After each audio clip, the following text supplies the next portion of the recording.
Hello बच्चों, कैसे हो आप लोग? बढ़िया। ओके, सो हम लोग लास्ट क्लास में क्या कर रहे थे? Nodal analysis method. सो उसी को आगे कंटिन्यू करते हैं, एक क्वेश्चन करते हैं, वार्म अप करके फिर आगे बढ़ेंगे। ठीक है, सो एक क्वेश्चन लेते हैं, बिल्कुल सेम टाइप जो हम लास्ट क्लास में किए थे, बिल्कुल सेम टाइप ले रहा हूँ।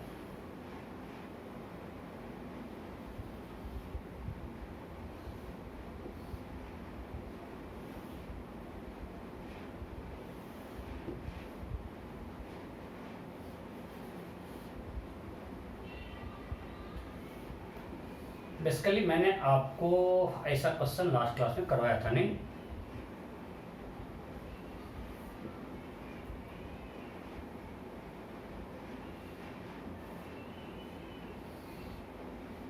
तो इतना बड़ा कुछ पूछता नहीं, मैं आपको प्रैक्टिस के लिए करवा रहा हूँ, ताकि आप जब ये सब कर लोगे तो आसान क्वेश्चन खुद से हो जाएगा।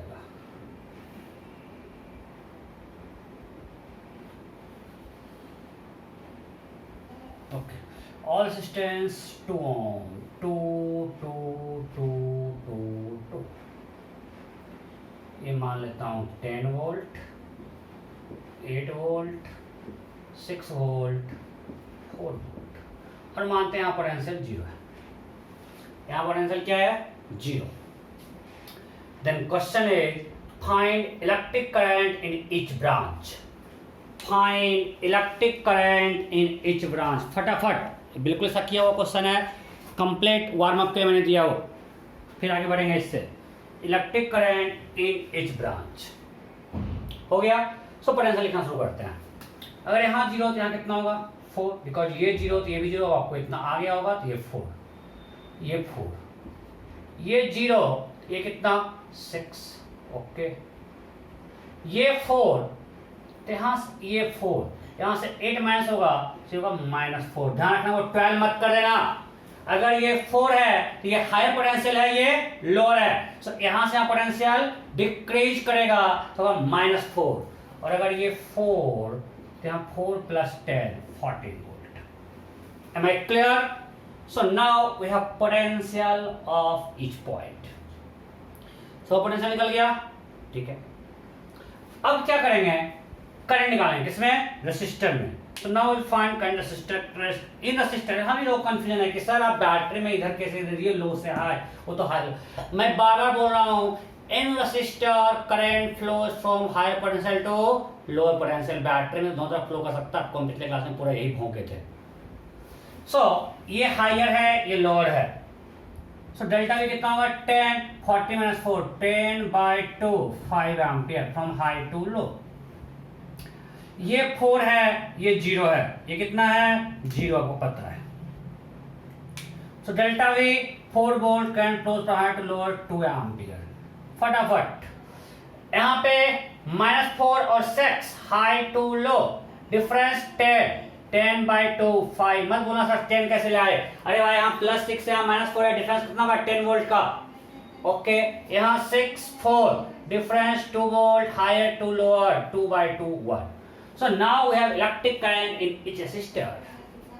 अब हमको और में देखना है कहां से आसान लिखते। देखो यहाँ 2, तो पक्का यहाँ और कुछ आने वाला नहीं, यहाँ पे हम 2 आसानी से लिख सकते हैं, ये 2 एम्पियर। अब यहाँ पे कुछ लिख पाएंगे नहीं, हमको यहाँ पे करने वाले यहाँ भी नहीं मालूम है, कैसे लिख पाएंगे? नहीं लिख पाएंगे, तो जहां पे यहाँ आते हैं, यहाँ पे देखो 2 अननोन है, ये भी बड़ा मुश्किल है भाई। अच्छा यहाँ 5, तो यहाँ भी क्या होगा? 5। जहां आसान लिखते हैं पहले। अगर ये 5 यहीं से आएगा, ये 5, अगर ये 5 तो ये भी 5, यही करंट उधर आएगा, सो ये 5, ये 5। अब यहां पे आते हैं, यहां आया कितना? 5 + 1। इस पॉइंट पे, अगर ये पॉइंट कुछ P है, इस पॉइंट P पे इन कितना हो रहा है? 5 + 1 6, तो 6 आउट होगा। मतलब अगर 5 आउट हुआ, यहां से कितना आउट होगा? 1। Am I clear? Point P पे इन हो रहा है 5 + 1 6, तो 6 ही आउट होना है, 5 आउट हुआ तो 1 यहां से आउट होगा। ओके, अब इस पॉइंट पे आते हैं, इधर से आया 1, इधर 1 इन किया, और यहां से 2 आउट हुआ, और यहाँ 5 इन किया। यहाँ पे कितने ब्रांच हैं? 1 2 3 4। सो कितना इन हो रहा है? 5 + 1 6 इन हुआ है, अरे ये कोई पॉइंट लेट्स अज्यूम ए है, ए से कंफ्यूजन होगा, पॉइंट बी है, एम्पियर से है ना, ये पॉइंट बी है, यहाँ कितना इन किया 5 + 1 6, तो 6 आउट होगा, यहाँ से कोई 2 आउट हुआ मीन्स 4 आउट होगा, सिंपल।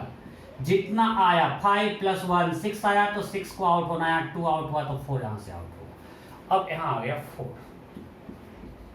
देखिए अब यहाँ पे कितना आया, इधर से 4 इधर से 2, 6 इन हो रहा है तो 6 आउट भी होगा। अब यहाँ क्रॉस चेक करते हैं इस पॉइंट पर आके, यहाँ पे कितना इन किया 6 आउट, देखो 5 + 1 6, मतलब हमने पूरा सही किया। अगर लास्ट में मैच कर गया तो हमने जो किया वो पूरा सही है, क्लियर। तो अब इससे आगे बढ़ते, ये हमने लास्ट क्लास में किया था, आज बिल्कुल उसका रिपीट में कर रहा हूँ जैसे फॉर प्रैक्टिस। मैं बार बोलता हूँ आपको, ये चलिए क्वेश्चन ये पूछेगा, बट ये आपको हम जंक्शन और प्रैक्टिस करा रहे हैं, और बोर्ड में केवीएल से क्वेश्चन पूछता है बोर्ड में।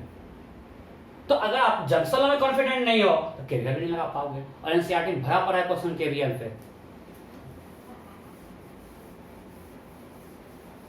मैं आपको सिंपल केसीएल पे किरचॉफ्स करंट लॉ, क्योंकि हम क्या जंक्शन लॉ लगा रहे हैं, उस पर मैं क्वेश्चन करवा रहा हूँ। अब थोड़ा आगे जाते हैं, कुछ अच्छा करते हैं थोड़ा सा अच्छा। अभी तक हम क्या कर रहे हैं, सबका पोटेंशियल लिख पा रहे थे तो आसान थोड़ा हो जा रहा था। अब थोड़ा आगे जाते हैं, थोड़ा सा हाँ, ए डे, गुड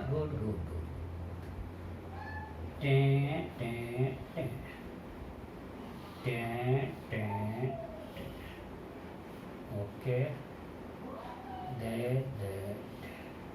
बहुत एक प्यारा सा सिंपल सा सर्किट लिया, कितना प्यारा सर्किट है कि नहीं। ओके, अब मान लेते हैं कि सारा रेजिस्टेंस 2 है, 2 लेट्स अज्यूम ये है 8 वोल्ट और ये है 10 वोल्ट। सर्किट ऐसा हो ही सकता है ना। अगेन क्वेश्चन इज, अगर हम कोई मेथड लिए, this should be applicable for all circuit, हमको कोई मेथड से, अब इस मेथड को यूज करके we have to find electric current in each branch using this, we have to find electric current in each branch using this method. ठीक है, तो हम क्या करेंगे, फिर से करेगा, हम यहाँ पे 0 मान लेते हैं। आप यहाँ 0 तक आप हमेशा इसको मानो 0, ताकि आप हमसे मिला पाओ हम काम गलती कर रहे हो। आप यहाँ 0, यहाँ हो गया 10, ओके लिख दिए। अब भाई यहाँ 10, यहाँ पोटेंशियल लिख पाएंगे क्या, यहाँ 10 तो यहाँ 10 होगा क्या, बिल्कुल नहीं, बीच में सिस्टर लगा हुआ है। अब जब यहाँ लिख पाएंगे तो यहाँ भी नहीं लिख सकते हैं, सो अब तो गड़बड़ हो गया। तो अब हम सिंपल बोलते हैं, जहां आप नहीं लिख पा रहे हो वहां कुछ मान लो, मान लिए एक्स वाई जेड। तो जब तक एक अननोन है आसान है, 2 अननोन चलेगा, 3 अननोन आ गया मतलब मेथड टफ हो गया, बिकॉज 3 अननोन 3 क्वेश्चन सॉल्व करना टफ होता है। बोर्ड में ऐसा क्वेश्चन पूछता है, उससे बोर्ड में आपको मेथड यूज नहीं करना है, बोर्ड दूसरा मेथड केवीएल यूज करना है, आपको बताऊंगा वो भी। यहाँ में पोटेंशियल मान लिया एक्स, यहाँ अगर ये एक्स है तो ये क्या होगा एक्स + 8, तो हमने पोटेंशियल तो हर जगह ले दिया, बट हमारे पास एक अननोन आ गया एक्स, ये पता नहीं है। ओके, तो सबसे पहले हमको ये एक्स निकालना पड़ेगा, तब भी तो करंट लिख पाएंगे। अभी तक हमको सबका पोटेंशियल मालूम था, हम करंट निकालते थे फिर कैसे लगाते थे, तो हमको एक अननोन आ गया, पहले एक्स निकालेंगे। एक्स निकालने का सिंपल तरीका, कुछ सोचना है करंट किधर जाएगा, हम मानते हैं सब करंट इससे दूर जा रहा है, अगर नेगेटिव आना होगा खुद नेगेटिव आ जाएगा भाई। हम मान रहे हैं सारा करंट इससे दूर जाएगा, हम मान लीजिए इधर जाएगा, इधर जाएगा, इधर जाएगा। इनफैक्ट आप कहीं लगा सकते हो जंक्शन लॉ, हम यहाँ पे लगा रहे हैं, आप यहाँ भी लगा सकते हो, उससे भी आएगा। आप यहाँ जंक्शन लॉ लगाओ, कहीं भी लगाओ, आंसर आना है। एक अननोन है, हमको एक क्वेश्चन चाहिए। अब आप किसी एक नोड पे लगा दो किरचॉफ्स करंट लॉ, और बिल्कुल आसान है, हम मानते हैं सब इससे दूर जा रहा है, तो सबका सम क्या होगा 0, या दोनों सब आ रहा है या सब जा रहा है, ताकि सबका सम 0 कर देंगे। ओके, अगर मान लीजिए करंट है I1, ये I2 मैं लिख रहा हूँ, स्टेप आपको दिखा रहा हूँ, सब उससे दूर जा रहा है, तो I3 क्या होगा। अगर करंट इधर वाला कौन हायर है, एक्स वाला हायर है, यहां आपको गलती नहीं कर रहा है। करंट आप अगर आपने माना इससे दूर जा रहा है, means current flows from higher potential to lower potential, excuse me, means जिसको आपने एक्स माना ये पोटेंशियल हायर है, सो I3 इक्वल टू होगा x - 0/2, x/2। What is I2? हमने इससे दूर जा रहा है, मींस x वाला हायर है, so I2 equal to x minus 10/2। Am I clear? What is I1? So I1, अब जो करंट, अब यहां हमको पता नहीं डायरेक्ट, यहाँ रेसिस्टर नहीं, रेसिस्टर कहाँ आ गया, यहाँ पे, यहाँ अब जो I1 यहाँ है वही I1 तो यहाँ भी होगा, राइट? बिकॉज वो करंट रेसिस्टर चाहिए, यहाँ पे तो करंट पता नहीं कितना होगा, बट यहाँ बता सकते हैं करंट होगा x प्लस 8 माइनस 10/2। अगर यहाँ से I1 गया तो इस ब्रांच में I1 ही फ्लो करेगा, so I1 equal to x plus 8 minus 10। High to lose जाएगा तो हम डायरेक्शन ये माने हुए हैं, मैं बार बोल रहा हूँ, अगर हमने उल्टा होगा तो अपने आप मेरा नेगेटिव आ जाएगा, x plus 8 minus 10/2। So now we have I1, I2 and I3. That will be equal to x minus 2/2. Now, according to KCL, Kirchhoff's current law, I1 plus I2 plus I3, this is equal to 0. सबका सम क्या होगा? 0. So I1 is x minus 2/2. What is I2? x minus 10/2. मैं आपको question simple करने के लिए दिया हुआ है, ऐसा कि एलसीएम आराम से आ जाएगा। सो एलसीएम क्या आ जाएगा? 2, सो आ गया x plus x plus x, 3x minus 12 equal to 0। x plus x plus x, 3x minus 12 equal to 0, so x equal to 4। वाह, कितना अच्छा डाटा है। अब x आया 4, देखो ये आया 4 वोल्ट। अब रियल में ये 4 है, ये कितना हो जाएगा? ये पहले से लिखा हुआ था, ये कितना हो जाएगा? 4 प्लस 8 12। सो इतना I1 कितना आ गया? 12 माइनस 10/2, 1 एम्पियर। ये कितना आ गया? 1 एम्पियर। ये 4 माइनस 0/2, 2 एम्पियर आ रहा है ना। सो I3 मेरा 2। अब बताओ इसमें रियल में कौन हायर है? मैं I2 को नेगेटिव आ रहा है, I2 पे आ रहा है 4 माइनस 10/2 माइनस 3। मतलब हमने जो माना उसका उल्टा होगा रियल में। देखो यहां से देखो, 1 आउट हुआ, 2 आउट हुआ, तो 3 आना चाहिए। मेरा I2 आ रहा है -3, 1 plus 2 plus -3 equal to 0। Real में करंट जाएगा 10 to 4, 3 एम्पियर। तो सही है, कोई दिक्कत? सो देखो अब मुझे निकल गया ये 2 एम्पियर, ये 1 इसको मैं मिटा देता हूँ और मैं यहाँ लिखता हूँ 3 एम्पियर इधर आएगा, बिकॉज मेरा I2 आया -3, मैं जो माने उसका उल्टा आएगा। समझ आ रहा है ना? अरे भाई यहाँ कितना आया? ये 4 माइनस 10/2, या -3। ये मेरा कितना आया? -3। जो हमने माना उसका उल्टा आया, इसका मतलब करंट 3। देखो 3 आ रहा है, 3 आउट हो रहा है, 1 और 2। यहाँ तक मैंने सही किया। अब जब ये निकल जाएगा, ये तो पता है 10/2, 5 एम्पियर इधर आएगा। ओके, सो ये 1 एम्पियर। अब यहाँ पे लगाते हैं जंक्शन लॉ। यहाँ पे आया कितना? 1, और कितना हुआ? 5 प्लस 3 8 मीन्स 7 यहाँ इन करना पड़ेगा। अरे हाँ नहीं, यहाँ से आउट हो रहा है 5 प्लस 3 8 मींस 8 को इन करना है। 1 यहाँ से इन किया, यहाँ कितना इन किया? 7। सो यहाँ से 7 करंट आ रहा है। Now let's cross check. देखो यहाँ से 5 आ रहा है, इधर यहाँ से 2 आ रहा है, तो 5 प्लस 2 7 आउट हुआ। सही तो है। यहाँ पे इधर से 5 आया, इधर से 2 आया, 7 इन हुआ, 7 आउट हुआ। मतलब मैंने जो किया सारा सही किया। समझ में आ गया?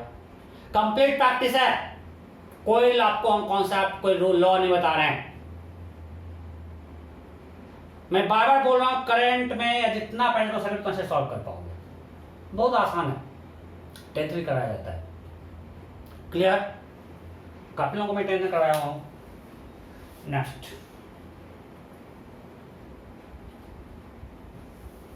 क्या क्वेश्चन 10th नहीं कराएंगे? क्या क्वेश्चन था? नहीं तो करवाया यार, याद है? क्विज करवाए थे तुम लोग, हारी थी जीती थी? हारी, हाँ तुम लोग तो एक बार जीते थे, एक बार हारी थी। ओके नेक्स्ट, एक देता हूं बिल्कुल सेम टाइप।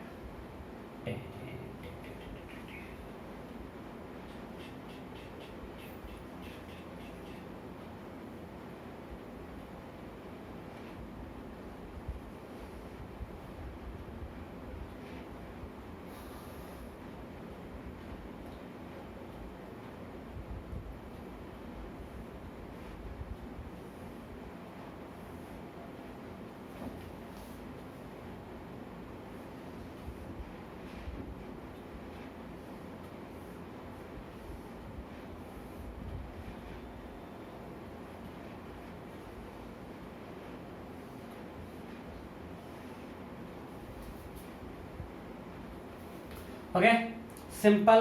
हम फिर से क्वेश्चन सिंपलिसिटी के लिए हम मानते हैं हर सारा रेजिस्टेंस कितना है 2 ओम। 2 2 2 2 2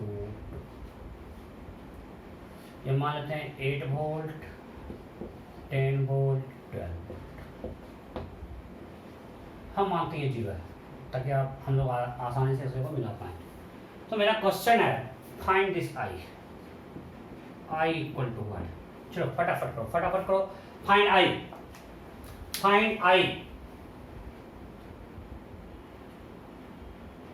You have to find this I equal to what? यही क्वेश्चन है। नहीं ये आई तो है, ये आई निकालो यार, ये आई तो तुरंत निकल गया। Find this I equal to what? चलो यही क्वेश्चन मान लीजिए है find I equal to what? What is current in this branch? हो गया, क्लास में दूंगा ऑप्शन। चलो अभी करते हैं। यहाँ 0 यहाँ 0 यहाँ भी 0। पोटेंशियल कैसे करते हैं? हमको नोटेशन में लगाना है, जहां पोटेंशियल लेगा वहां पे एक्शन मानेंगे। अगर यहाँ 0 तो यहाँ कितना 10 वोल्ट। कोई दिक्कत नहीं। आगे आते हैं। यहाँ लिख पाएंगे नहीं भाई, रेजिस्टर लगा हुआ है। यहाँ 0 तो यहाँ तो 8 ले सकते हैं। अगर ये 0 तो ये 8। ओके यहाँ तो कुछ नहीं कर पा रहे, कहीं कोई रास्ता नहीं। मान लेते हैं x। अगर यहाँ x तो यहाँ पे x प्लस 12, बिकॉज यहाँ से यहाँ हाई जा रहा है। यस और नो? गले में बोला साथ लगाना। ये 0 तो ये 10, ये 0 ये पता नहीं, मान लिया x। यहाँ पे इधर से आया 8। अब एक ही है ना, हमको हर जगह पोटेंशियल मिल गया, हर जगह पोटेंशियल मिल गया। सो यहाँ पे लगाते हैं किरचॉफ जंक्शन लॉ। हम क्या मानेंगे कि सारा करंट इससे दूर जा रहा है, दूर जा रहा है, दूर जा रहा है। यहाँ से 4 ब्रांच निकला, ठीक है। अब मैं फिर से लिखूंगा I1 I2 I3 I4। अब बच्चे नहीं होना। चलो इसको मान लेते हैं 1 2 3 4। पर देखते हैं 1 के लिए x माइनस 0/2 मैं सब मान लिया इससे दूर जा रहा है। 1 के लिए x माइनस 0/2, 2 के लिए x माइनस 10/2। सभी करंट इस ब्रांच से दूर जा रहा है, मैंने मान लिया। अरे आप यहां भी लगा सकते हो, तब भी आंसर आएगा। x माइनस 10/2 यहां जो यहां होगा। अच्छा मैं आपको ये भी करके दिखाऊंगा। x प्लस 12 माइनस 8/2 जो करंट होगा वही होगा जो तो पहले 3 में लिखते हैं। 3 में x माइनस 8/2, 1 में x माइनस 0/2, 2 x माइनस 10/2 क्योंकि हम हाई मान रहे हैं, x को इससे दूर मान रहे हैं। 3 में x माइनस 8/2, 4 इधर x plus 12 minus 8 that is x plus 4। x plus 4, x plus 12 minus 8 that is x plus 4/2 this is equal to 0। So x plus x plus x 4x minus 18 plus 4 थोड़ा सा गंदा calculation. So x equal to 3.5 volt. x कितना आ गया 3.5। कोई दिक्कत, कोई confirm mistake नहीं है ना? पक्का। सो x आ गया 3.5 वोल्ट। ओहो बस में छूट जाएगा। और इसमें कितना करंट होगा बोलो? 3.5/2 1.75। अरे हाँ नहीं, 3.5/2 1.75। कोई दिक्कत नहीं। इसमें 3 पॉइंट रियल में करंट रह जाएगा। 8 माइनस 3.5 राइट। 4.5/2 2.25 थोड़ा सा डिसमल में आ गया बट चलेगा। इधर जाएगा हाई टू लो 2.25। ओके यहां कितना आएगा 8/2 4 एम्पियर। सो यहां भी कितना आएगा 4। अभी मेरा काम बनेगा, हमको ये चाहिए तभी यहां पे लगा पाएंगे। सो देखो यहां से 10 ये 3.5 करंट रियल में इधर जाएगा। 6.5/2 3.25। अरे हाँ नहीं 10 ये है, ये 3.5 है, तो 6.5/2 3.25 इधर करंट जा रहा है 3.25। अब यहां पे लगाओ। इन कितना किया 4 + 1 4 प्लस 1.75 5.75 इन किया तो उतना आउट होगा, ये 3.25 गया, यहाँ होगा 2.5, क्या होगा 2.5। अरे हाँ ने अभी हम क्रॉस चेक करेंगे हमें सही किया गलत किया है। इन कितना हुआ 1.75 प्लस 4 5.75, उतना ही आउट होगा, आ गया।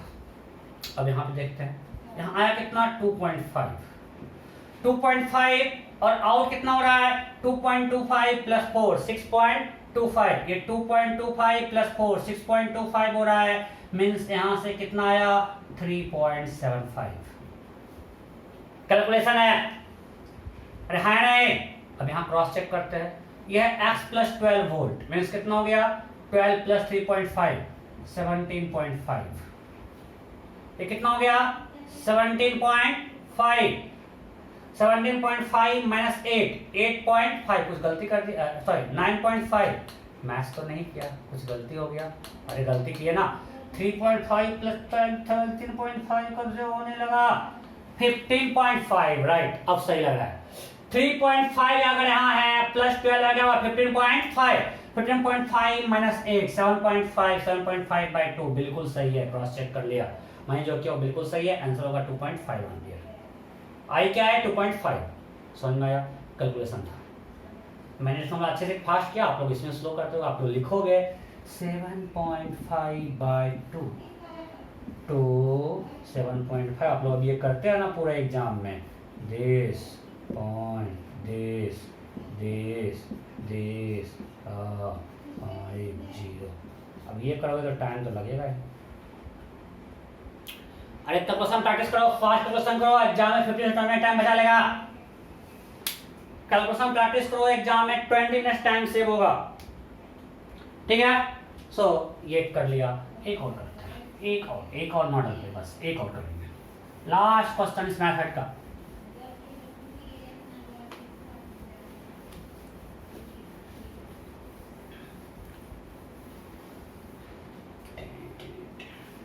अब मुझे नहीं पता मेरा सेव गलत होगा, बस कोशिश करते हैं, डाटा में बस यही सारा सेट कर रहा हूँ।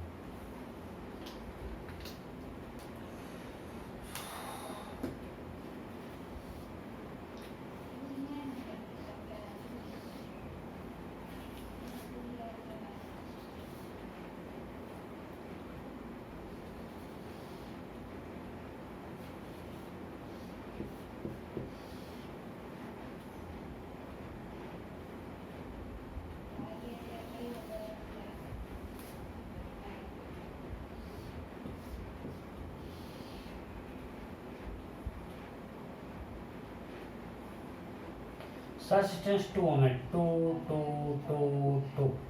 एक काम करें, सबको 1 कर देते हैं, तब तो कैलकुलेशन करना नहीं होगा। सबको क्या कर देते हैं 1 तो गलती कर, उससे क्या फायदा होने वाला है और कंफ्यूजन होगा। चलो 2 सारा 2 ओम है, ये मान लेते हैं 10 वोल्ट, ये मान लेते हैं 10 वोल्ट, ठीक है। अब क्वेश्चन है we have to find I, फटाफट फाइंड आई। आपको यहां इसका इस ब्रांच में करंट निकालना है, जल्दी करो जल्दी करो।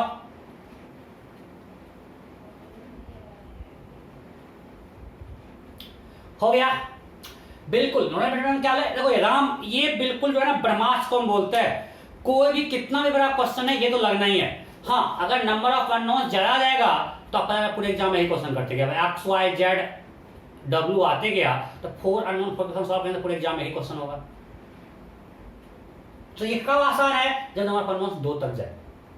मैं आपको दिखाऊंगा, जब भी क्वेश्चन आता है इस तरह का सर्किट, सबसे आसान होता है to find solve using R equivalent, resistance equivalent निकालो, फटाफट सॉल्व हो।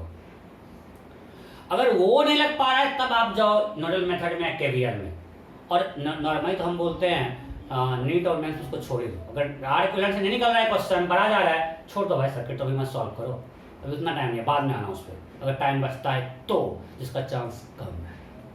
नहीं सर आप क्यों सिखा रहे हो, अरे सिखा रहे हैं ताकि टाइम बचेगा तो कर दोगे, नहीं, या फिर बोर्ड में आता है, इसलिए मैं सिखा रहा हूँ, बोर्ड में क्वेश्चन आता है बड़ा सा, ठीक है। अदरवाइज आर इक्विवेलेंट से सबसे आसानी से क्वेश्चन बनता है और एग्जाम में वैसा आता है थोड़ा सा आराम से बन जाए, ज़्यादा वैसा कि एग्जाम में पूछता नहीं है। सो हम क्या करते हैं, यहाँ मान लिए 0 0 0 0 0, अगर यहाँ 0 तो यहाँ पे 10, बिकॉज ये लोअर से हायर जा रहा है, यहाँ पे 10। भाई ये तो लिख दिया आसानी से। अब यहाँ क्या होगा, कहीं कोई रास्ता बीच में रेसिस्टर है, मान लिया x, यहाँ x तो यहाँ लिख पाएंगे क्या, नहीं, पे रेसिस्टेंस आ गया, कुछ नहीं कर सकते, मान लिया y, अब दो अननोन हो गया। सो पहले करंट निकालने के लिए हमको तो x और y चाहिए, वो निकालने के बाद करंट निकाल पाएंगे ना।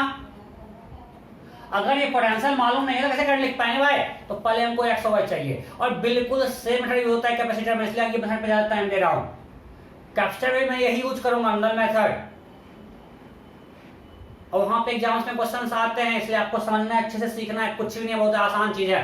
अब हमको दो अननोन्स है तो दो इक्वेशन लिखना पड़ेगा, कहीं दो जंक्शन पे लगा दो, यहाँ लगा दो, यहाँ लगा दो, यहाँ तो कहीं लगा दो। तो अब यहाँ लगाएंगे, सच्चा ही लगाते हैं, जगह जहां पे निकालना वहीं लगा देते हैं। अब हम जब ए पर लगाएंगे या पी पर, तो हम सब करंट मानने से दूर जा रहे हैं, सारा करंट को, कंफ्यूज बिल्कुल नहीं होना है। हम क्या मान रहे हैं कि सारा करंट इससे दूर जा रहा है, कोई दिक्कत नहीं है भाई, अपने आप नेगेटिव आएगा। तीन में ब्रांच है, तीनों को मान लीजिए इससे दूर जा रहा है, मान लेते हैं 1 2 3, तीनों से दूर जा रहा है। तो लिखो y क्या होगा, x - 10/2। अब आप कंफ्यूज मत करना, आप यहाँ भी लगा सकते हो जंक्शन लॉक, कोई फर्क नहीं पड़ता है। ओके सर, आप हमेशा बोलते हो, कभी लगाते हो, लगा ही दो, चलो भाई, खाली हम लोगों को भाषण देते हो, कभी लगाते तो हो नहीं। चलो मानते मेरा ये पॉइंट भी है, हम यहाँ लगाते हैं, यहाँ और यहाँ लगाएंगे, आपको जहां लगाना हो कोई फर्क नहीं पड़ता, और हम मानेंगे सब दूर जा रहा है, हम मानेंगे सब दूर जा रहा है। अगर यहाँ हमने माना इधर गया 1, पता है यहाँ पे टफ हो जाएगा, ये करंट यहाँ आएगा, ये फिर जा रहा है इस ब्रांच में, इस ब्रांच में पसीना छूट जाएगा, इसलिए यहाँ मत लगाओ, लंबा होगा। क्योंकि जब आप इसमें करंट लिखोगे तो ये करंट फिर डिवाइड हो रहा है, डायरेक्ट करंट नहीं मिलेगा, पसीना छूटेगा, इसलिए आसान कहाँ लगाना है, यहाँ और यहाँ लगाओ, बेकार लंबा होगा। आपको देखना है कहाँ से कहाँ लगाना है, यहाँ पे क्यों मैंने लगाना, समझो, यहाँ मैं क्यों नहीं लगाया, समझो समझो समझो समझो। यहाँ से वहाँ करंट जा रहा है, अब जब ये करंट आएगा तो ये करंट इधर ही बढ़ेगा, इधर ही बढ़ेगा, नहीं तो इक्वेशन लिखना पड़ेगा, एक इसके लिए एक इसके लिए, दोनों को मिला के इसका इक्वेशन आएगा। तो और इधर भी जा रहा है भाई, ये यहाँ जो करंट आया ये इधर ही जा रहा है, इधर जा रहा है, इधर जा रहा है। हमको ये करंट लिखने के लिए इसको भी ऐड करना पड़ेगा, इसको भी ऐड करना पड़ेगा, और इसको भी, पसीना छूट जाएगा, और इसको भी।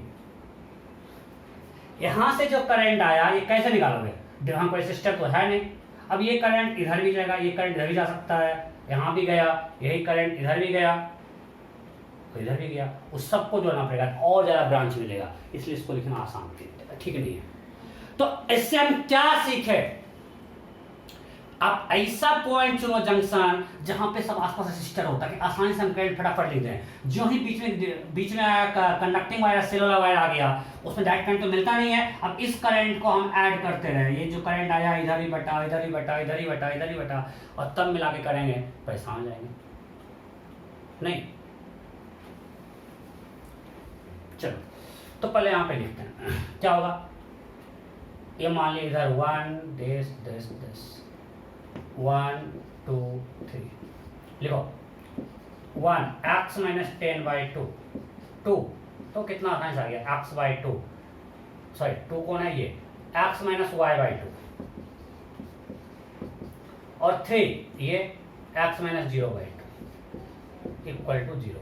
तो यहाँ से क्या है बोलो तो 2 एलसीएम है, x x x 3x - y equal to 10। This is equation 1। Am I clear?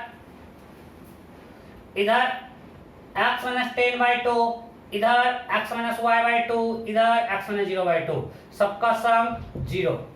सो आ गया 3x - y equal to 10, equation 1। चलो अब इसके लिखते हैं, इसके क्यों के लिए, फिर से मानो से दूर जा रहा है भाई, कंफ्यूज करना से इधर माने इधर क्यों मारे, मानो ना कोई फर्क नहीं पड़ता, अपना नेगेटिव आएगा। 4 5 6। कंफ्यूज मत करना सर आप यहाँ इधर माने यहाँ इधर माने। अरे ठीक है इसको लिख रहे हैं ना, इंडिपेंडेंट इक्वेशन है। अगर हमने गलत माना तो उसमें गलत उल्टा आएगा, निगेटिव आएगा आंसर। क्या मानते हैं y माइनस एक्स, ये हमने x माना हुआ था ना, इधर से इधर y माइनस एक्स बाई 2, इधर लिखो y बाई 2, इसको 5 लिखते हैं पहले, y माइनस 10 बाई 2 और 6 y by 2 equal to 0। Am I clear? इधर से y minus x by 2 plus y by 2 plus y minus 10 by 2, लिखो यहां से क्या आ गया 3y minus x equal to 10। दोनों को सॉल्व करो, दोनों इक्वल है, जैसे सॉल्व करने कर लो। क्या क्या आया 3x, नीचे दिख रहा है क्या, दिख रहा है सब कुछ फिट है भाई, या बिल्कुल फिट है। क्या क्या आया 3x minus y is equal to 10 और फिर क्या आया 3y minus x this is equal to 10। इसको 3 से मल्टीप्लाई कर देते हैं, सो आ गया 9x minus 3y equal to 30। दोनों को ऐड कर देते हैं, 8x इक्वल टू 40। आपको सॉल्व करना आता है x equal to 5, so x equal to 5, so y equal to भी 5। सिमेट्रिक है तो आना भी चाहिए।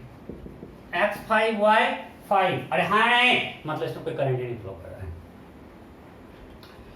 x 5 y बे 5, मतलब ये आया मेरा 5 वोल्ट, मतलब x से y में इस ब्रांच में कोई करंट नहीं है, ये 5। सो इधर करंट कितना आ गया 2.5 एम्पियर।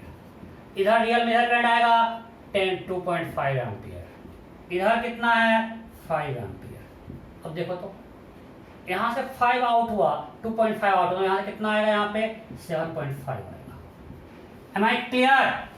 यहाँ से निकला 5, इधर 2.5, यहाँ आया कितना 7.5, इधर आया 5। Am I clear?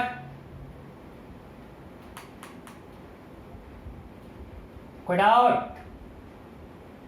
यहाँ कितना करंट आया, ये 5 है, ये 5 है और ये कितना है 10, 2.5। सो ये आया 2.5। देखो सब कुछ मैच करेगा, ये 2.5 ये 2.5 और यहाँ कितना है 2.5। मीन्स इसमें कोई करंट ही नहीं है, इसमें करंट जीरो है, इसमें कोई करंट नहीं है। 2.5 आया, 2.5 निकल गया, यहाँ करंट जीरो होगा।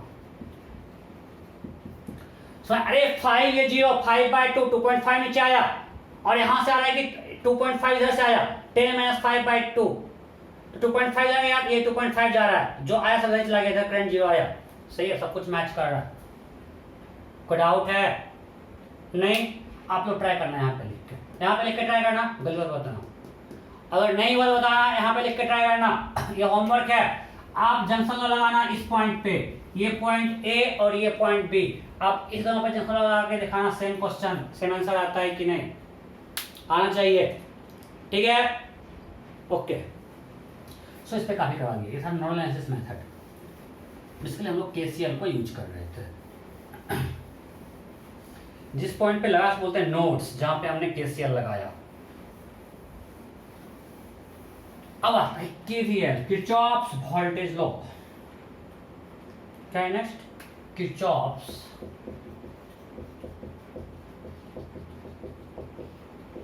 Voltage law.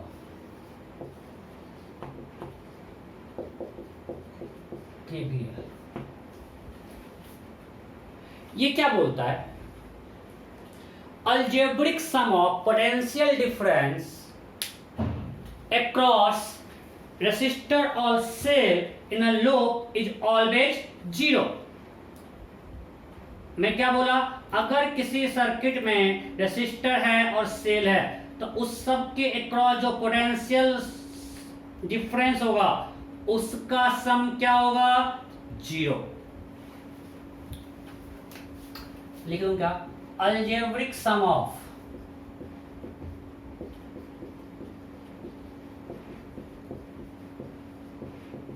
Potential difference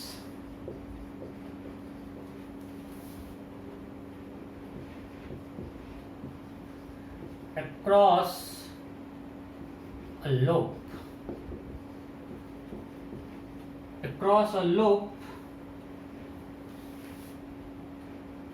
the reluctance is 0 across a loop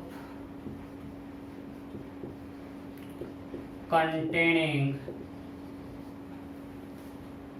resistors and cell। कोई डाउट है? अगर हम एक लूप के क्रॉस जाते हैं, जो पोटेंशियल डिफरेंस है, जो चेंज इन पोटेंशियल है, उस अक्रॉस एनी क्लोज लूप कर दो, अक्रॉस अ क्लोज लूप, जैसे लूप में क्लोज ही मानते हैं, करने रेजिस्टेंस से इज 0। समझते हैं कैसे? मान ले कि एक सर्किट ऐसा कुछ भी कुछ मान लो ऐसा। अगर हम इसके क्रॉस जाएं, अगर हम पॉइंट ए से यहां से अपने रेफरेंस लिखें, ये मान लिया बी है, ये सी है, ये डी है। भी यहां से अपने कुछ जाएगा तो भी A minus B B plus B B minus B C, भी A minus B B plus भी बी माइनस भी सी प्लस भी सी माइनस भी डी प्लस भी डी माइनस भी ए, दिस शुड बी 0। दिख रहा है? लॉजिकल, सब तो कट गया, लॉजिकल है। और किस पे बेस्ड है ये? Simple conservation of energy principal कि इलेक्ट्रिक फील्ड है, यहाँ पे क्या है? इलेक्ट्रिक फील्ड है, उसी का तो करंट फ्लो कर रहा है। अब हमको पता है अगर हम उसी पॉइंट से आए, इलेक्ट्रिक फील्ड कंजर्वेटिव फील्ड है, अगर यहाँ से यहाँ किसी प्लस चार्ज को लाएंगे, वर्क क्या होगा? 0, डेल्टा भी क्या होगा? 0। यहाँ पे इलेक्ट्रोस्टैटिक फील्ड एग्जिस्ट कर रहा है, करंट फ्लो कर रहा है, प्लस चार्ज को हम ए से लेके किसी लूप के थ्रू फिर से ए पे, जैसे जो भी लूप हो, तो वर्क डन क्या होता है? 0, because work done in close path will be 0 because electrostatic field is conservative field. तो डेल्टा भी क्या होगा? 0। तो it is based on conservation of energy principle. It is based on, पूछता है KCL based on conservation of charge principle and KVL based on conservation of energy principle. ये पूछा जाता है बोर्ड एग्जाम में। It is based on conservation of energy principal.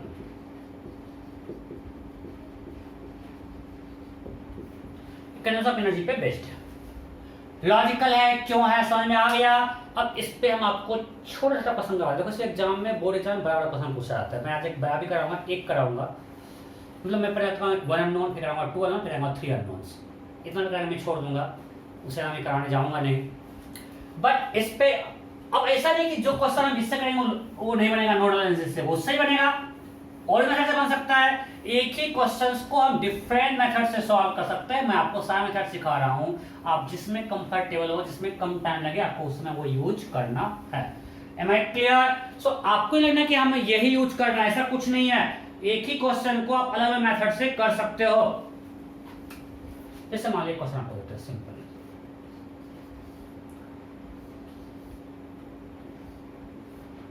Simple जिसको कि आप आराम से अगर आर करंट से करोगे तो 1 लाइन में बनेगा। इसको हम लोग केवीएल से यूज करने वाले हैं। मान लेते हैं कंडक्टर, ठीक है। अब क्वेश्चन है हमको यही निकालना है।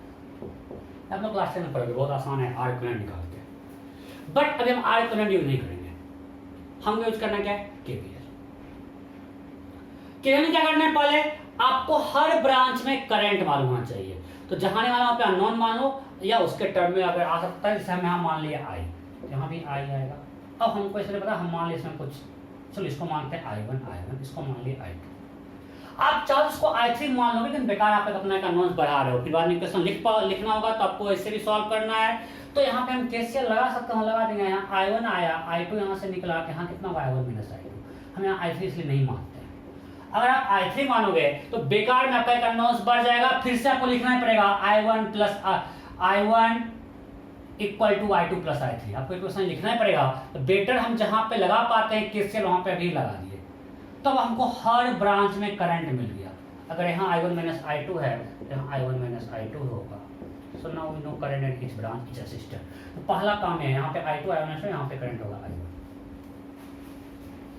तो ये आप कब कर पाओगे? जब केसीएल आपको आना चाहिए।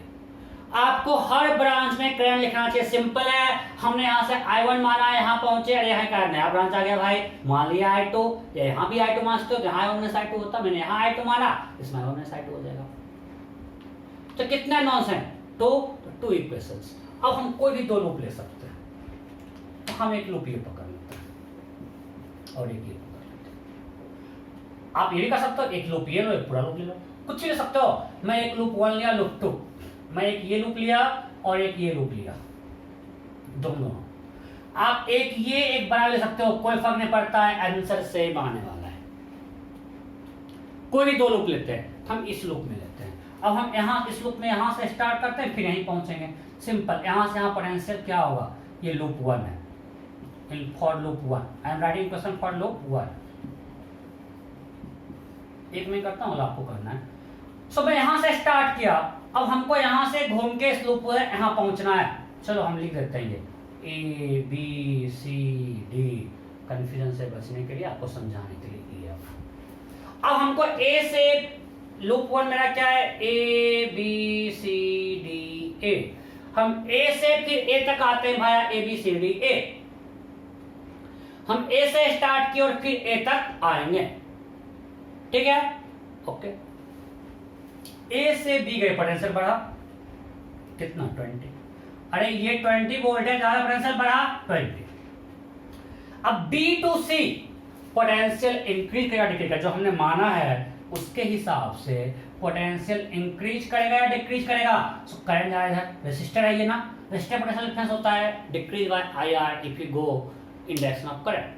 तो हम जा रहे हैं B to C in direction of current, potential लिखेगा IR मींस I1 into 2। आपको आंसर लिखना सिखा चुके हैं, तो क्या होगा 20, ब्लैक से लिखते हैं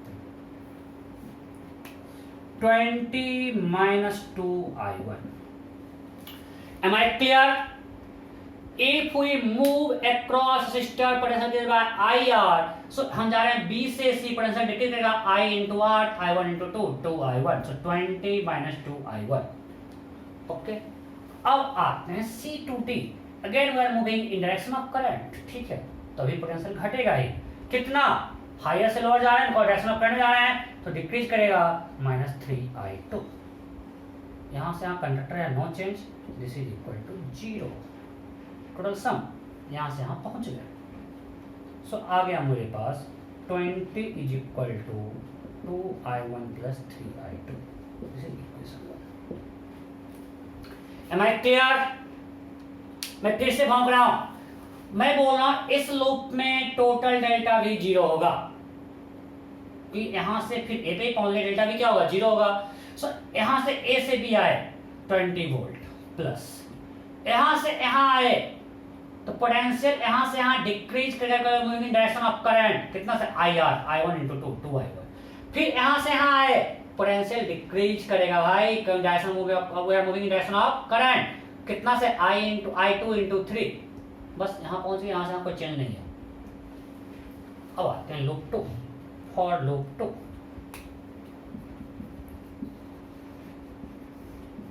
क्या मेरा लूप, यहां से करते हैं डी से, चलो DCEFD, DCEFD, मैं आपको जानबूझ कुछ सिखाना चाह रहा हूं। अब हम D से C जा रहे हैं, पोटेंशियल बढ़ेगा घटेगा, यहीं पे गलती मत करना। D से C करंट आ रहा है, C से D means we are going from lower potential to higher potential, we are moving opposite. आपको एक बार हमने आपको क्वेश्चन में डायरेक्शन मान लिया है I2 का, तो वही पूरे क्वेश्चन में फॉलो करना है। So we are moving opposite to direction of flow of current, current flow कर रहा है C टू D और हम जा रहे हैं D टू C, मतलब पोटेंशियल बढ़ेगा। We are going from lower potential to higher potential, so होगा +3I2। आपको ये ध्यान रखना है, अगर आपको कभी दिक्कत हो स्टार्टिंग में तो आप पहले मार्क कर लो, current move from higher potential to lower potential, जा रहे हैं माइनस से प्लस, तो पोटेंशियल बढ़ेगा। यहां जा रहे हैं प्लस से माइनस, तो current from higher to lower, तो पोटेंशियल डिक्रीज करेगा। अरे हाँ नहीं, जा रहे हैं C टू E, करंट भी जा रहा है C to E, so potential decrease करेगा, सो -I into R। फिर यहां से हम रेसिस्टर है नहीं, दिस इज इक्वल टू 0। सो यहां से क्या आ गया, 3I2 -6I1 प्लस 6i2। आपको वैसे बिल्कुल सीखा है, बोर्ड में आपको यही मेथड यूज करना है सर्किट सॉल्व करने में, और देता है क्वेश्चन। एनसीईआरटी में बहुत क्वेश्चन है इस पे। तो आपको यही जब भी सर्किट है, अगर आर इक्विवेलेंट अगर नहीं कर पाए तो आपको ये मेथड यूज करना है। अगर आर इक्विवेलेंट निकला तो फिर आसान है। सो क्या आ गया 3i2 minus 6i1 plus 6i2 equal to 0। चुके बोर्ड से आर इक्विवेलेंट हटा दिया, सारा क्वेश्चन देगा ऐसा, इसमें केवीएल लगाना ही पड़ेगा। तो 3i2 प्लस 6i2 क्या आ गया 9i2 equal to 6i1।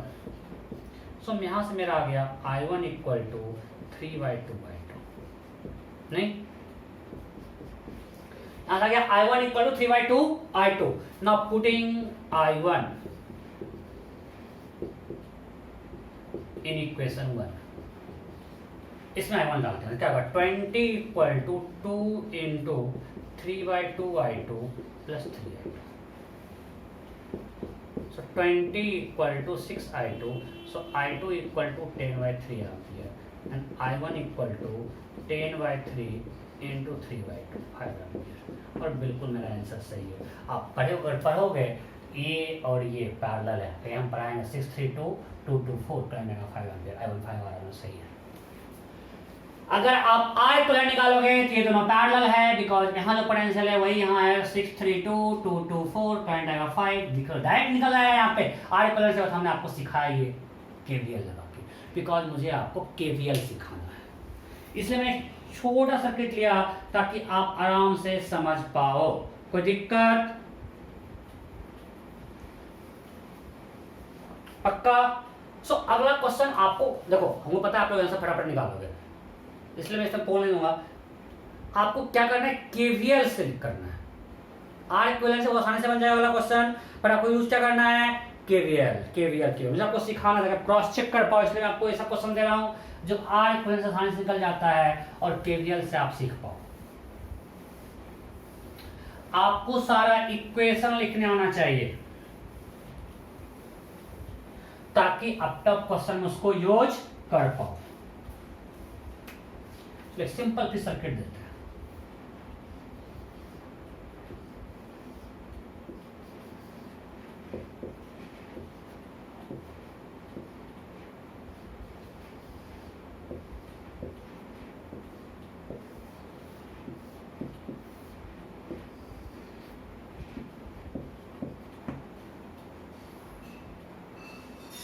Okay,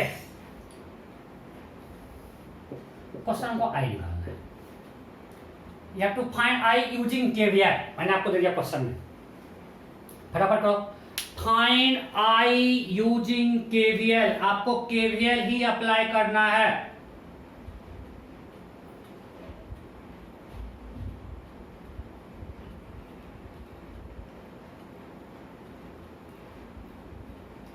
चलो अब मैं करूं।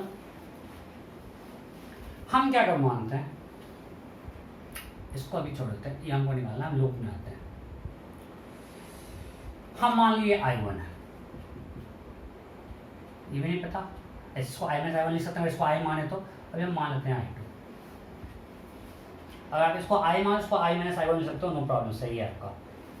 यहां से यहां पहुंचे, अब यहां एक और आ गया, नहीं, अब आपका एक और अननोन आ गया ना, सो इसको हम कुछ ही मान लेते हैं, मान लेते हैं ये i3 है।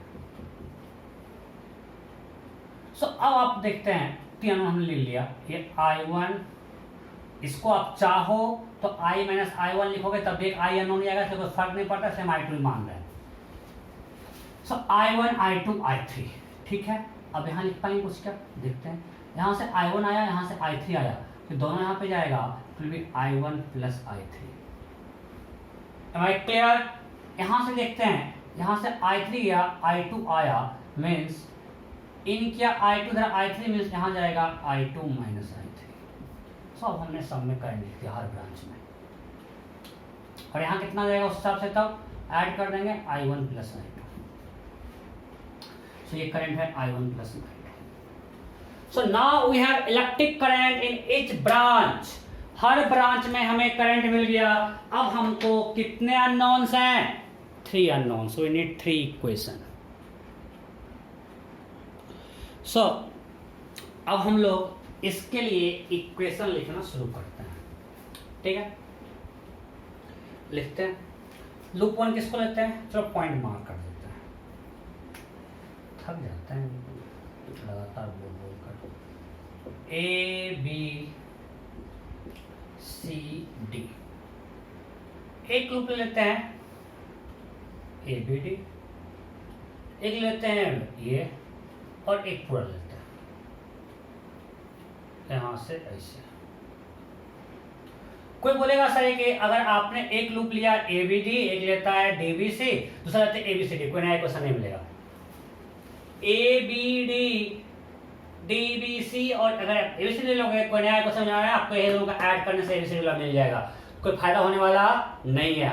अगर हमारे पास 3 अननोन्स है, वी नीड 3 इंडिपेंडेंट इक्वेशन। अगर आप ए बी डी लो, डी बी सी लो और फिर लो ए बी सी डी, कोई न्यू इक्वेशन मिलने वाला नहीं है, यही दो रिपीट होकर दोनों ऐड होकर आ जाएगा। सो एक हम क्या लेंगे ए बी डी, एक लेंगे डी बी सी और एक लेंगे ए बी सी ए, ऐसा वाला। चलो यहाँ पॉइंट देते हैं, ए बी सी ई ए लेंगे, ए बी सी ई है, A B C D A नहीं लेंगे, ए बी सी ई ए लेंगे। हम कहते हैं लूप 1, इसको मानते हैं 1। फॉर लूप 1 लेट्स राइट क्या है, A B D A, A B D A. समझो अगर आप ये समझो अगला आप बनाओगे, अगला क्वेश्चन आसानी से बनने वाला नहीं है, जिसमें कि आपको क्लियर लगाना ही पड़ेगा, बस ये सिखाने के लिए दिए थे। तो for loop A B D A लिखते हैं, ए से बी जा रहा है, ए से B we are going direction of current, potential will decrease by I into R. By उतना बोलने की जरूरत नहीं है। बी से D we are going opposite to direction of current. भाई I3 ऊपर जा रहा है, हम जा रहे हैं नीचे, मींस पोटेंशियल इंक्रीज करेगा, so +8 I3। Am I clear? We are going opposite direction of current, कहीं जा रहा है डी टू बी, हम जा रहे हैं बी से D. Current goes from higher to lower, मतलब बी लोअर है, डी हायर है। अब डी से ए, again we are going opposite direction of flow of current, current flowing from A to D, we are going from D to A, so +2 I2। इसमें किसी को दिक्कत है बोलोगे, अब भी बोलो, किसी को डाउट? A से B -4I1, B to D +8 I3, D to A +2 I2, direction of current के अपोजिट जा रहा है, BD में और DA में, ठीक है। सो यहां से क्या मिलेगा मुझे, 2 अगर कॉमन लेते हैं तो लेते हैं -2I1 +4I3 +I2 = 0। बाद में लिखेंगे इसको, इक्वेशन लिख के छोड़ देते हैं, ठीक है। चलो अब लिखते हैं फॉर लूप 2। तो मेथड लंबा होता ही है, बिकॉज नंबर ऑफ अननोन्स और इक्वेशन सॉल्व करना है, बट मैं बार बोलता हूँ ये हमेशा लगाना नहीं है, जहाँ कुछ नहीं लगे तहाँ ये लगाना होता है, तो फिर बोर्ड में लगाना है, बोर्ड एग्जाम में अगर लिखा हुआ है तो ये करना ही पड़ेगा। For loop 2 D B C D, D to B, B to C, C to D, ठीक है। अब जाए D to B in direction of current, so potential decreases, so -8 I3। B to C in direction of current, so -2 I1 + I3। C to D opposite to direction of current, current D to C, हम जा रहे हैं C to D, so +1 I2 - I3 = 0। क्या होगा भाई? -8 I3 -2 I3 -10 I3 -I3। देखना कुछ गलती नहीं करनी calculation, -8 -2 -10 -I3 -11 I3, okay. -2 I1, अंदर सा कैलकुलेशन तो आना ही, इक्वेशन तो कोई दिक्कत। अब लिखते हैं इसमें बड़े वाले में loop 3, for loop 3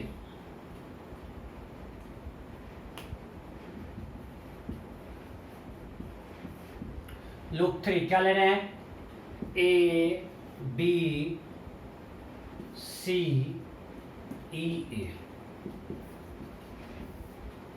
A B C E A.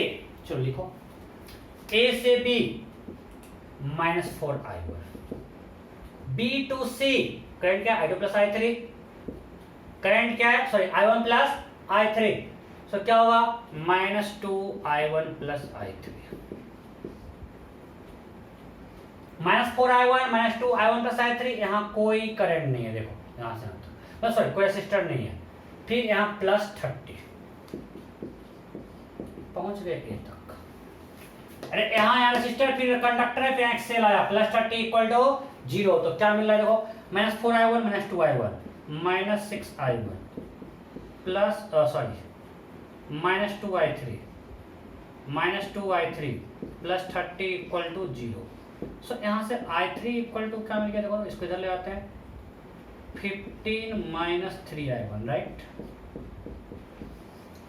I3 = क्या मिल गया 15 - 3I1, अब यहाँ पे I3 को पुट कर देते हैं, फिर I1 I2 में सॉल्व कर लेंगे। So we have 3 unknowns and 3 equations, हमारे पास 3 अननोन है और 3 इक्वेशन है। एक बार देखो इक्वेशन में से कोई डाउट है क्या, अब तुम चाहते हो क्या मैं पूरा इक्वेशन सॉल्व करूं, जरूरत है क्या पूरा इक्वेशन सॉल्व करने का, बोलो यार, 3 अननोन 3 इक्वेशन सॉल्व कर सकते हो ना, मैं आप लोगों के लिए छोड़ दूं क्या, चलो एक मैं करता हूं, अगला तो पक्का छोड़ दूंगा।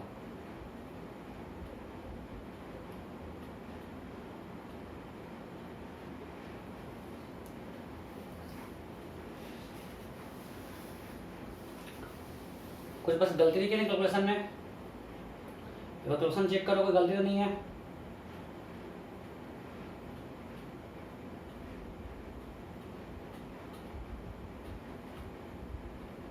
ओके, सब पुट करो, इक्वेशन 1 में I3 को पुट करो,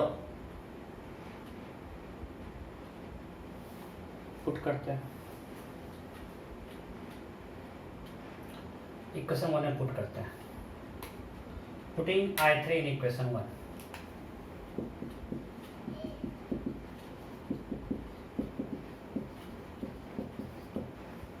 डालते हैं -2I1 plus 4 × 15 - 3I1 plus I2 = 0, बहुत हिम्मत से सॉल्व करना शुरू किए हैं, प्लस 16 - 12I1 प्लस I2 = 0, यही ना, आप भी साथ में करो, सो ये आ गया -12 plus -11, so -2I1 -11I2 = -60, or we can write I1 plus 11I2 = 60, this is equation 4, I1 plus 11I2 = 60,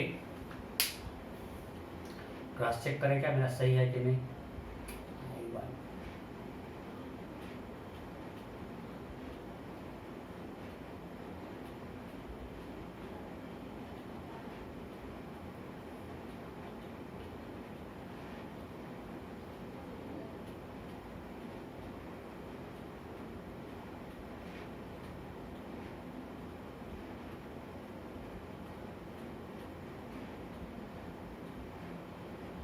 कुछ गलती लग रहा है,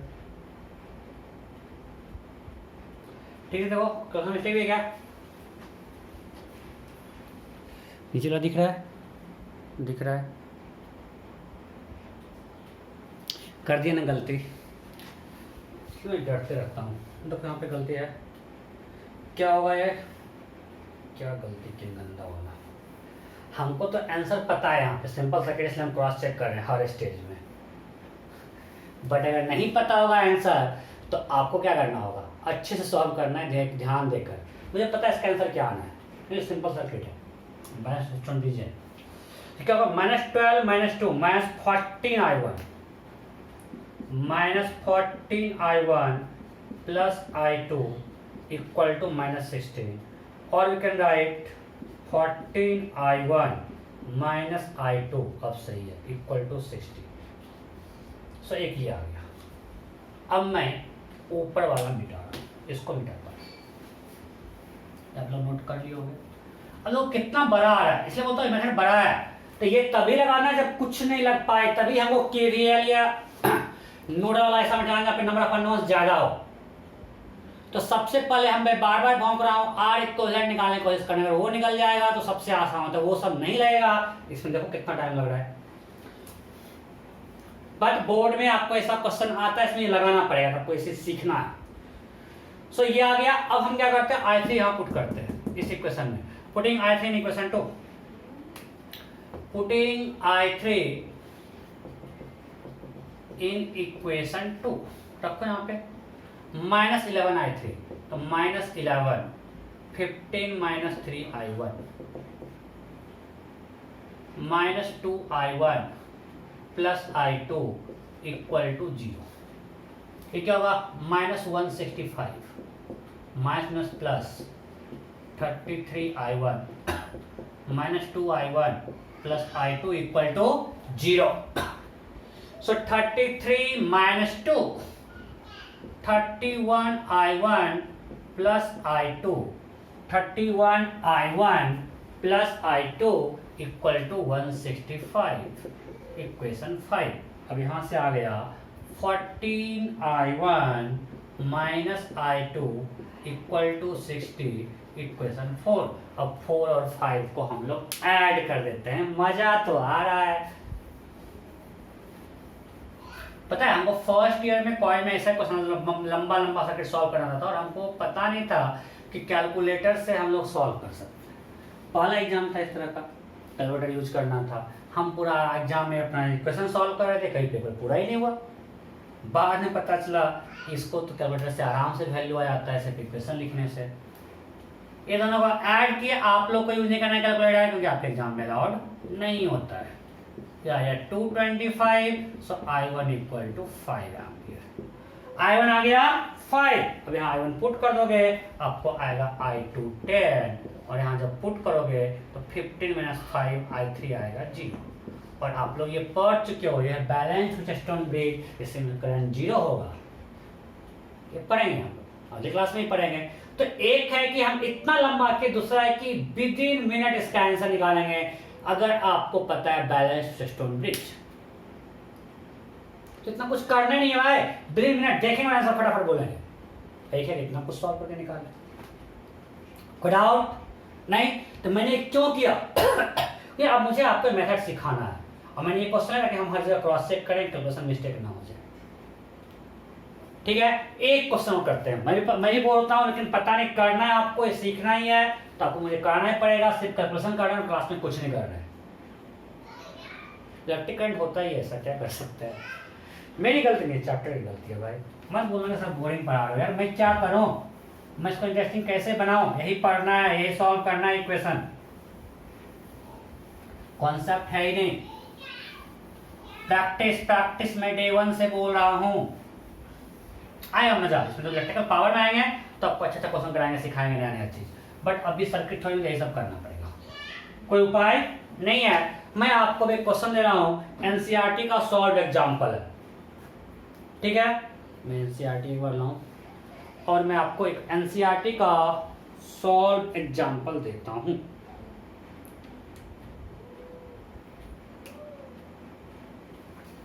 लाता हूं NCERT,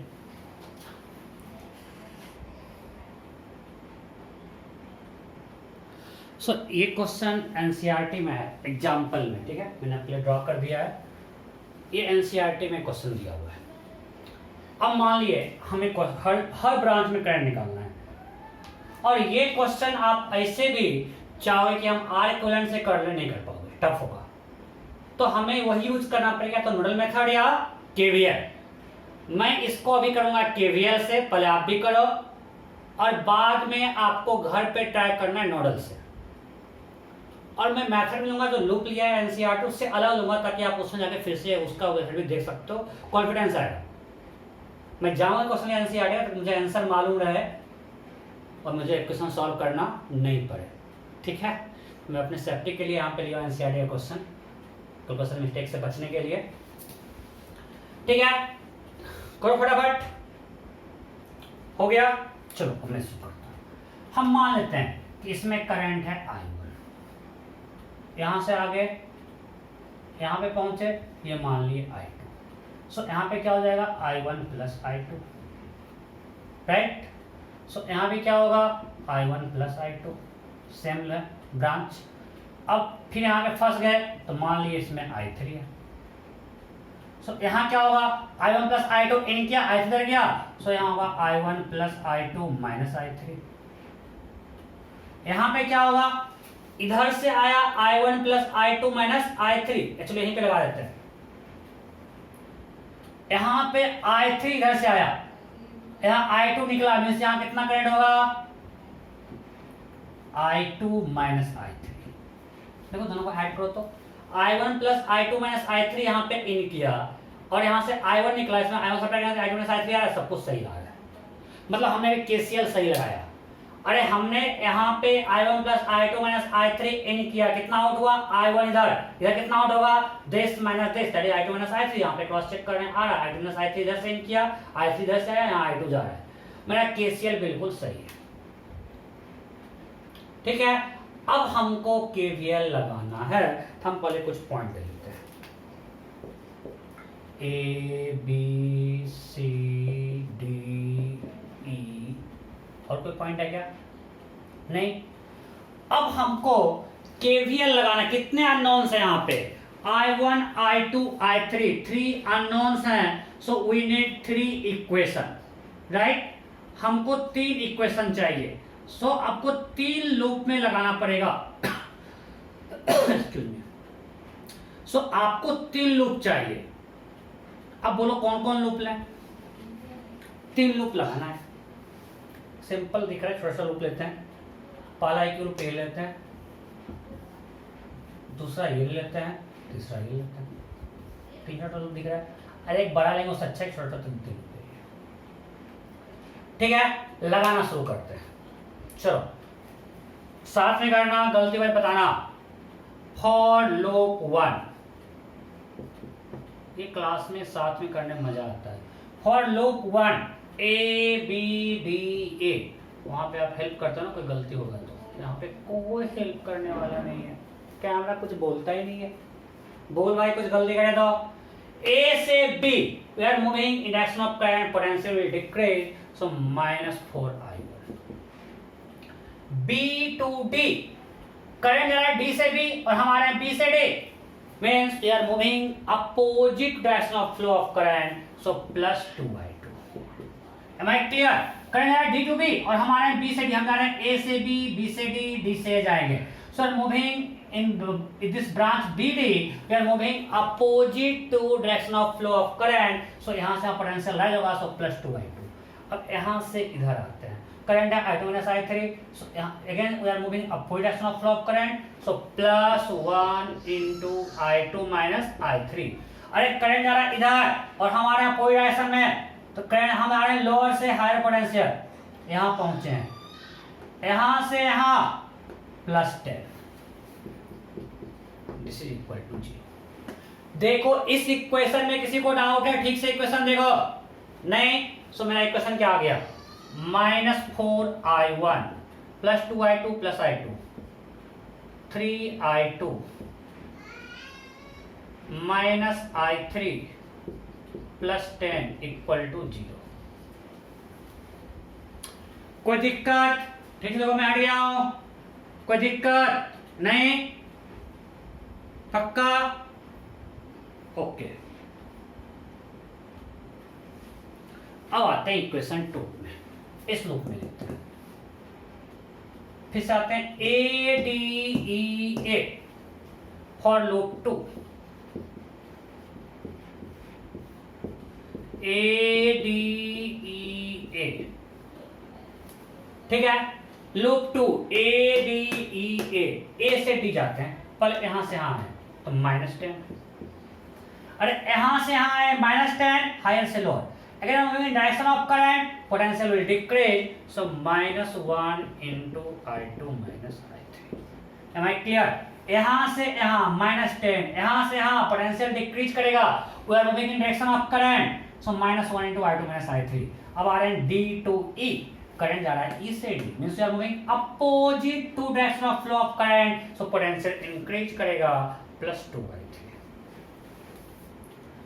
Now I'm going from E to A से D, D से E, E से A, E से A moving direction of current, जो हमने डायरेक्शन लिया उसके बाद हम moving direction of current। एक बार हमें डायरेक्शन से हर जगह स्पेसिफाई कर दिया, हमको वही मान के चलना है। So moving in direction of current, so potential will decrease by I into R, so minus 4 I1 plus I2 minus I3 is equal to 0। कोई दिक्कत नहीं? ओके सो अब करते हैं क्या है, minus I2 plus minus 4I2 minus 5I2, पहले minus 4I1 minus 4I1 minus I2 minus 4I2 minus 5I2 minus minus plus I3 plus 2I3 minus minus plus I3 plus 2I3 3I3 plus 4I3 minus minus plus हो रहा है 7I3। क्या कर दिन आ गए हैं, is equal to 10। Equation 2 देखो कोई गलती है क्या? ठीक है देखो, मैंने कोई गलती तो नहीं किया, ठीक से देखो, ठीक से देखो, ठीक से। कोई दिक्कत है इसमें क्या? लग नहीं रहा है। चलो अब लिखते हैं थर्ड लूप के लिए, फॉर लूप 3।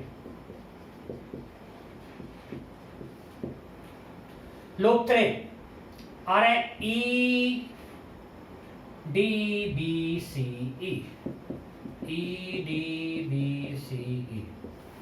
चलो ई से D we are moving in direction of current, मजा आ गया, माइनस 2I3 हायर लो जा रहा है भाई। ओके डी से भी हायर से लो, अरे वाह मजा आ रहा है, माइनस 2I2। यहाँ तो कोई रेसिस्टेंस ही नहीं है, यहाँ से हाँ माइनस 5, ये सबसे आसान लगा इस लूप में।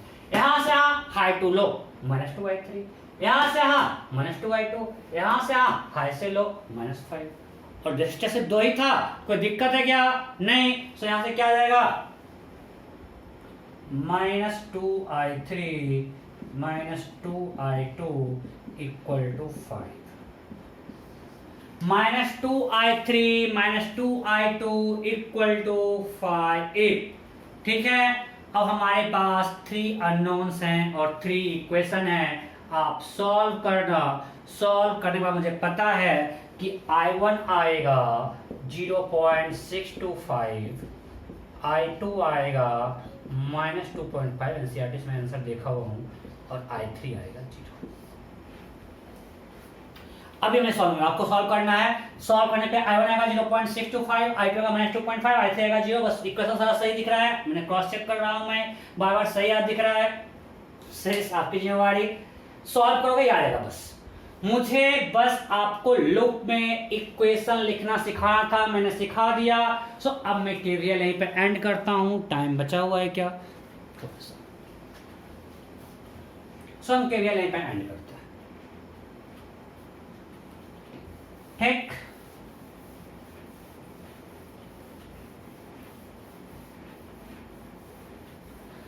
अब हम लोग नेक्स्ट क्लास में, इसको भी छोड़ दे रहा हूं, नहीं करवा रहा हूं, ये टाइम होने वाला है। नेक्स्ट क्लास में हम लोग क्या करेंगे, एक आज हम कुछ पढ़ाएंगे, थोड़ा पढ़ा लेते हैं, मजा नहीं आ रहा है, लग रहा है कुछ नया पढ़ा ही नहीं। सो नेक्स्ट टॉपिक क्या है, इक्विवेलेंट रेजिस्टेंस। ये आप लोग पढ़ चुके हो क्लास 10 से, नहीं? ये थोड़ा इंटरेस्टिंग लगता है, मजा आता है क्वेश्चन सॉल्व जब बोलते हैं तो। इक्विवेलेंट रेजिस्टेंस में पता को सीरीज और पैरेलल होता है। जब रेजिस्टेंस सीरीज में होता है, इस सीरीज में है,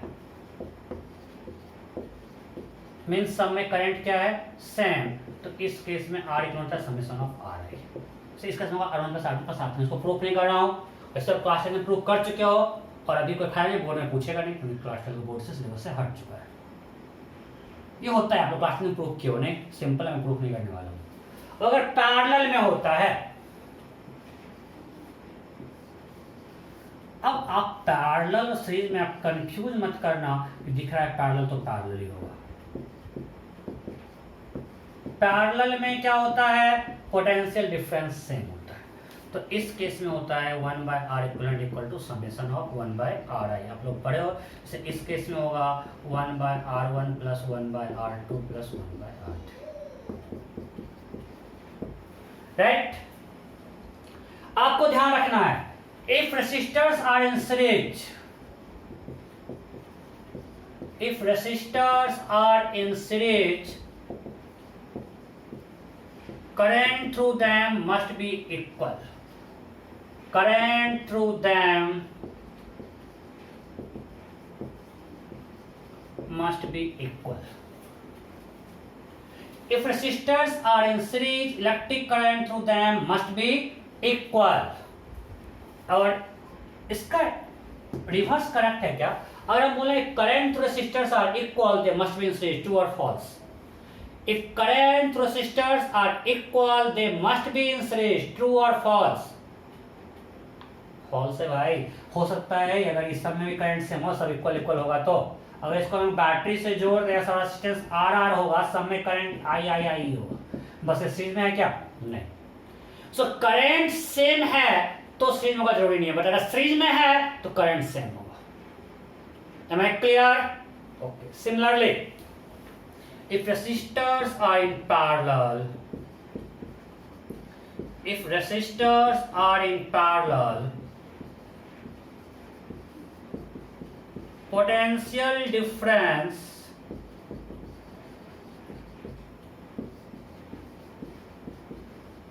across them must be equal. अगर सिस्टर्स पैरेलल में है तो इसका पोटेंशियल, पैरेलल मतलब ये एक दोनों एंड सेम से जुड़ा हुआ है। सो अगर यहाँ V है, यहाँ VB है, पोटेंशियल डिफरेंस VMSB। अगर रिवर्स करेक्ट नहीं है, एक potential difference between resistors are equal, they must be in parallel, वो गलत है।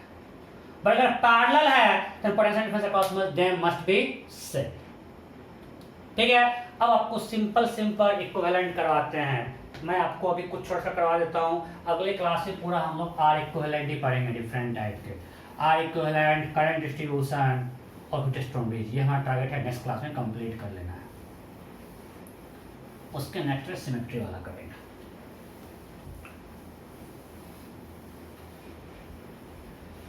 ओके, तो इस चैप्टर से क्वेश्चन जो आता है इलेक्ट्रिकल इंस्ट्रूमेंट से आता है। देखना कल आर्काइव पलट के देखो, हर साल 2 क्वेश्चन फिक्स है इलेक्ट्रिकल इंस्ट्रूमेंट से, इधर से क्वेश्चंस कम आते हैं, बट ठीक है, हमको सीखना है, कभी कभी आ गया तो क्या करें। सिंपल एक करते हैं, बहुत ही सिंपल सर्किट लेते हैं, डिश।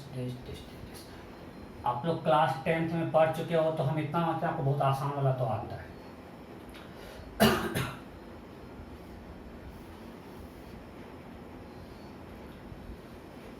चलो अभी ज़्यादा नहीं करते, इतना ही करते।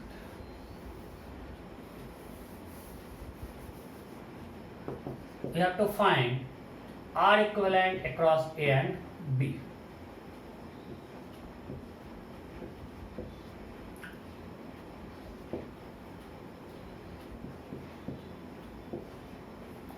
अब ध्यान दो, मैं एक चीज बताना चाहता हूं। मैंने आपको बताया 1/R equivalent in case of parallel connection 1/R1 plus 1/R2 plus 1/R3 so on. मैं बोलूंगा जब भी क्वेश्चन सॉल्व करना हो ना, इसको यूज मत करो, क्वेश्चन मिस्टेक का चांस होता है। आप 1/R इक्विवेलेंट करो, फिर 1/1 से उसको रिवर्स करना पड़ेगा। मैं क्या बोलता हूं, आप दो का पेयर लो। अगर 2 असिस्टेंस होगा तो 1/R इक्विवेलेंट क्या होगा, 1/R1 प्लस 1/R2, तो क्या हो जाएगा R1 R2 plus R1। So R equivalent equal to होगा R1 R2 bye R1 plus R2। मैं बोलता हूं पहले आप 2 का निकालो, जैसे फॉर एग्जांपल मैंने आपको ये दे दिया,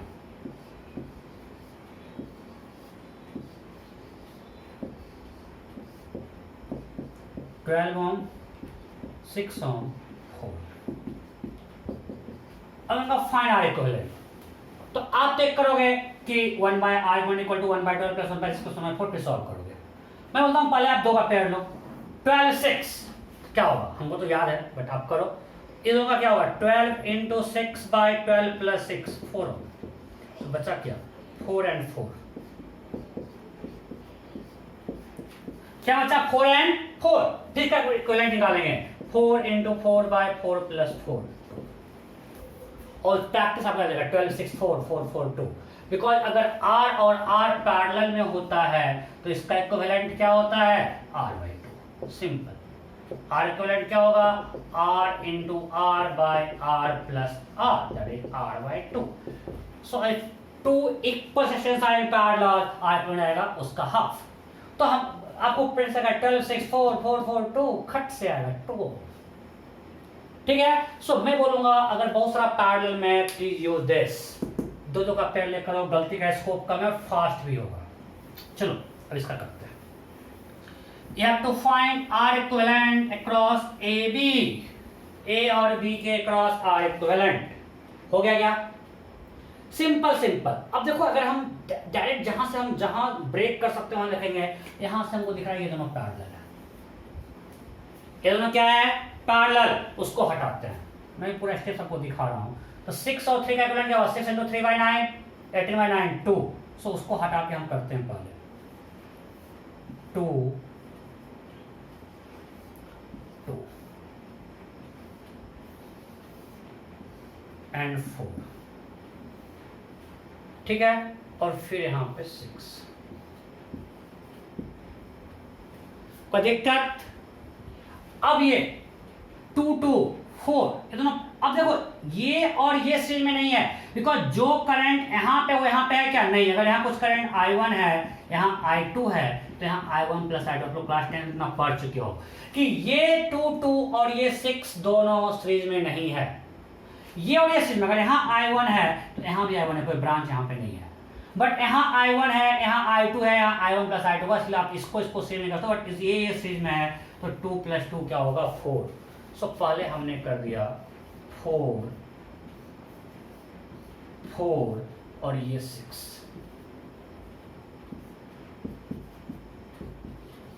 कोई दिक्कत नहीं। अब हमको पता है दोनों पैरेलल है, बिकॉज यहाँ पोटेंशियल सेम है, यहाँ दोनों सेम करंट है। 4 4 क्या होगा 4 into 4 16/8 2, सो अब आ गया 2 and 6 2 and 6 8 ओम। ये दोनों क्या है सीरीज, सो ये आ गया 8 ओम।